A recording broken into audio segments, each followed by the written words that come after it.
അമ്മയെ അമ്മിക്കല്ലിന് തലക്കടിച്ചു കൊന്നു മകൻ. എല്ലാം 1.5 ഏക്കർ ഭൂമിക്ക് വേണ്ടി.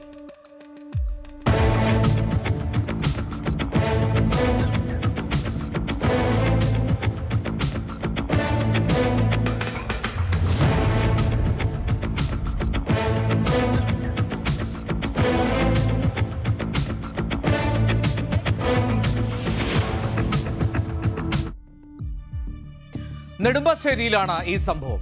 മാനസിക വെല്ലുവിളി നേരിടുന്ന ആളായിരുന്നു ആ അമ്മ. ആ അമ്മയാണ് ഈ മകൻ കൊലപ്പെടുത്തിയത്. മരിച്ചത് അനിത എന്ന് പറയുന്ന നെടുമ്പാശ്ശേരി സ്വദേശിനി. മകൻ ബിനുവാണ് അറസ്റ്റിലായത്. അനിത കൊല്ലപ്പെടുന്നത് അത് 30-ാം തീയതി കഴിഞ്ഞ ഞായറാഴ്ചയാണ്. അമ്മ അനിത വീട്ടിൽ വീണ് മരിച്ചു എന്ന് പറഞ്ഞാണ് ഈ മകൻ ബിനു ഒപ്പം ഭാര്യയും ചേർന്ന് ആലുവയിലെ താലൂക്ക് ആശുപത്രിയിൽ എത്തുന്നത്. പക്ഷേ ചില സംശയങ്ങളുണ്ടായിരുന്നു. അസ്വാഭാവിക മരണത്തിന് പോലീസ് കേസെടുത്തു. പോസ്റ്റ്മോർട്ടത്തിൽ കാര്യങ്ങൾ കുറച്ചുകൂടി സ്പഷ്ടമായി. അനിതയുടെ ശരീരത്തിൽ മുറിവുകളുണ്ടായിരുന്നു. മുറിവുകൾ ഇവർ സ്വയം മാനസിക നില തെറ്റി ഉണ്ടാക്കിയതാണ് എന്നായിരുന്നു മകൻ ബിനുവിന്റെയും മകൾ അജിതയുടെയും മൊഴി. പക്ഷെ മൊഴിയിൽ അത്ര വിശ്വാസം അതുണ്ടായില്ല പോലീസിന്. മകൻ ബിനുവിനെ കസ്റ്റഡിയിലെടുത്ത് ചോദ്യം ചെയ്തു പോലീസ്. അങ്ങനെ കസ്റ്റഡിയിലുള്ള ചോദ്യം ചെയ്യലിൽ ആ കുറ്റസമ്മതം നടത്തി ബിനു. 3 മാസത്തെ ക്രൂരമർദ്ദനം, അതിനു പിന്നാലുള്ള മരണം. എത്രമാത്രം ദയനീയമായിട്ടുള്ള സാഹചര്യങ്ങളിലൂടെ ആ അമ്മ കടന്നുപോയിട്ടുണ്ടാകും. മാനസികമായി ചില വെല്ലുവിളികൾ നേരിടുന്ന ഒരു സ്ത്രീ കൂടിയാണ് ആ അമ്മ എന്നുകൂടി ഓർക്കണം. വടികൊണ്ട്, അമ്മിക്കല്ലുകൊണ്ട്, രണ്ടും കൊണ്ടും മർദ്ദനമായിരുന്നു തുടർച്ചയായി. അങ്ങനെ കൊലപ്പെടുത്തിയെന്നാണ് ആ മകൻ പോലീസിന് മുന്നിൽ കുറ്റം സമ്മതിച്ചത്. ശരീരത്തിൽ ആകമാനം ഉണ്ടായിരുന്നു മർദ്ദിച്ചതിന്റെ പാടുകൾ. അമ്മയുടെ പേരിൽ ഇടുക്കി വെള്ളത്തൂവിലിൽ കുറച്ച് ഭൂമിയുണ്ട്, 1.5 ഏക്കർ. ഈ ഭൂമി തട്ടിയെടുക്കാൻ വേണ്ടിയായിരുന്നു ആ കൊലപാതകം. മകൻ ബിനുവിനെ നെടുമ്പാശ്ശേരി പോലീസ് അറസ്റ്റ് ചെയ്തിട്ടുണ്ട്.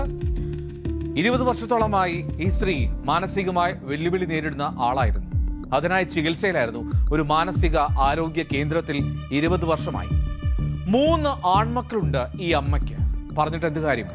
അനിതയെ ഭർത്താവ് ഉപേക്ഷിച്ചു പോയതാണ് വർഷങ്ങൾക്ക് മുൻപേ. അങ്ങനെ ഇടുക്കിയിലെ ഒരു മേഴ്സി ഹോമിലായിരുന്നു ഈ സ്ത്രീ 22 വർഷമായി താമസിച്ചു വരുന്നത്. ഇവർക്ക് സ്വത്തുക്കൾ ഉണ്ട് എന്നുള്ളതായിരുന്നു ഈ മകനായിട്ടുള്ള ബിനുവിന്റെ ഏക ലക്ഷ്യം. അങ്ങനെ ഇവരുടെ സ്വത്തുക്കൾ തട്ടിയെടുക്കാൻ വേണ്ടി മേഴ്സി ഹോം അധികൃതർ ശ്രമിക്കുന്നു എന്നുള്ള ഒരു കള്ളപ്പരാതി ഉണ്ടാക്കി അനിതയെ 3 മാസം മുമ്പ് നെടുമ്പാശ്ശേരിയിലെ ഇവരുടെ വീട്ടിലേക്ക് കൂട്ടിക്കൊണ്ടുവന്നു. അന്ന് ഈ പരാതി ഉണ്ടായപ്പോൾ അല്ലെങ്കിൽ കള്ളപ്പരാതി ഉണ്ടാക്കിയപ്പോൾ ഈ ബിനുവിന്റെ ഭാര്യ പറഞ്ഞ ചില വാക്കുകൾ കൂടിയുണ്ട്. അതുകൂടി നമുക്ക് കേൾക്കാം. ഈ അമ്മ ഞങ്ങൾ സെപ്റ്റംബർ മാസത്തിൽ 23/8/2025 സെപ്റ്റംബർ മാസത്തിൽ ഇവിടെ കൊണ്ടുവന്നു. ഇത് ലിറ്റിൽ ഫ്ലവർ മേഴ്സി ഹോം എന്ന് പറഞ്ഞൊരു സ്ഥാപനത്തിൽ അന്തേവാസിയായിരുന്നു അമ്മ. ഇവിടെ വന്നപ്പോൾ ഞങ്ങളോട് പറഞ്ഞത് 4 ദിവസത്തിനുള്ളിൽ ഈ ഓണാവധിക്ക് കൊള്ളാം, 4 ദിവസത്തിനുള്ളിൽ അമ്മേനെ കൊണ്ടുവിടണമെന്ന് പറഞ്ഞു. ഞങ്ങൾ പക്ഷേ 8 മണിക്ക് ചെല്ലുമെന്ന് പറഞ്ഞിട്ട് ഒരു സ്ഥാപനം കൂട്ടി പോയിരുന്നു. ഞങ്ങൾ അവിടെ നിന്ന് കൊണ്ടുവന്ന് കഴിഞ്ഞ അമ്മയ്ക്ക് അന്നപ്പം ഒരു ചുമയുണ്ട്. അപ്പോൾ ഹോസ്പിറ്റലിലൊക്കെ കൊണ്ടുപോയ സമയത്ത് അമ്മയ്ക്ക് ചുമ മാറാത്തതുകൊണ്ട് ഞങ്ങൾ ഇവരോട് പറഞ്ഞു ഞങ്ങൾ ഈ ദിവസങ്ങളിൽ അമ്മേനെ കൊണ്ടുവിടില്ല എന്ന് പറഞ്ഞു. വിടില്ല എന്ന് പറഞ്ഞതിന് ശേഷം അവർ ഞങ്ങളെ വിളിച്ചിട്ടുമില്ല, ഒന്നുമില്ല. അതായത് ഇവർ പറയുന്നത് ഈ സ്ത്രീയെ കൊണ്ടുവന്നത് അവിടെ ആ സ്വത്ത് തട്ടിയെടുക്കാനുള്ള ഒരു ശ്രമം നടന്നു, അതേ തുടർന്ന് അത് ഒഴിവാക്കാൻ വേണ്ടിയാണെന്നാണ്. പക്ഷെ പിന്നീട് നടന്നത് എന്താണ്? മകന്റെ ഭാര്യ അജിതയ്ക്കും കൊലപാതകത്തിൽ പങ്കുണ്ട് എന്ന് പോലീസിന് ബലമായ സംശയമുണ്ട്. അതിൽ പോലീസ് അന്വേഷണം നടത്തുന്നുണ്ട്. അനിതയും ബിനുവും വാടക വീട്ടിലായിരുന്നു താമസം.